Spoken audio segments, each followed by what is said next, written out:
전심리 된 걸 축하해. 나 이사 가는데 당진씨가 뭐 해주냐? 당진시 관내 대학생 중 당진시에 전입신고한 학생들은 학생증, 전입신고서, 재학증명서를 제출하면 5만원 상품권을 준다고. 설마 학생만 줘? 관내 기업체 운영하는 기숙사와 공동주택에 거주하는 임직원들에게도 똑같이 쏜다. 근데 혼자 살다가 법적인 문제가 생기면? 일상생활에서 일어나는 모든 법률 문제를 법무사 2명이 알잘딱깔센 해결해 준다고. 완전 대박! 저희 제1방송에서 당진시의 초등돌봄 관련해서 계속 보도해드렸죠. 충남형 온종일 돌봄 사업을 하고 있는 모두다 교육조합에 직접 찾아가 학생, 학부모, 선생님의 의견을 들어봤습니다. 신평면의 한 아파트에 위치한 돌봄교실. 이곳은 오전엔 노인정으로 사용되지만 오후에는 아이들을 위한 돌봄교실로 사용되고 있습니다. 전국적으로 이슈가 되고 있는 초등돌봄 관련 사업에서 중요한 쟁점 중 하나는 학교 안에서 할 것인지 밖에서 할 것인지입니다. 이와 관련해 아이들의 입장을 들어봤습니다.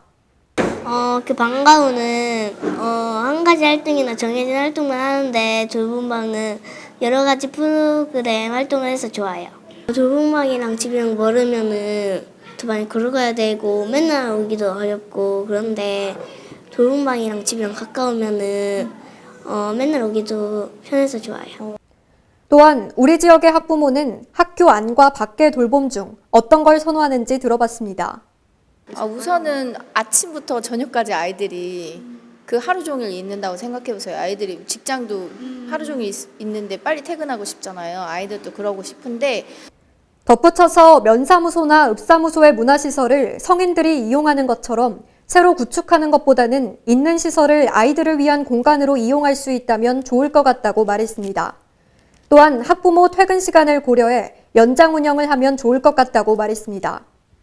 좀 더 적극적으로 이렇게 좀 늦게까지 7, 8시까지 진행할 수 있는 전문 지정을 해서 한편 사업 운영주체 측은 본 사업에 대한 학부모의 만족도가 높다며 다만 1년 단위로 이뤄져 학부모들의 불안이 심한 편이라고 말했습니다.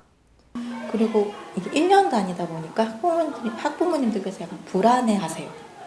불안해하세요. 내년에는 어떻게 될지 모르니까. 그래서 어떻게 보면 한 2, 4년 정도 중장기적으로 공모 사업을 늘려주시면 학부모님들께서도 좀 안정적으로 마음을 편하게 가지시고 돌봄을 이용해 주시지 않을까 싶습니다.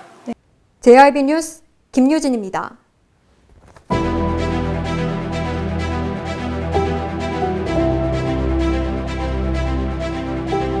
JRB 뉴스 JRB 뉴스 JRB 뉴스 JRB 뉴스 JRB 뉴스 JRB 뉴스 JRB 뉴스 JRB 뉴스 JRB 뉴스 JRB 뉴스 JRB 뉴스 JRB 뉴스 JRB 뉴스 JRB 뉴스 JRB 뉴스 JIB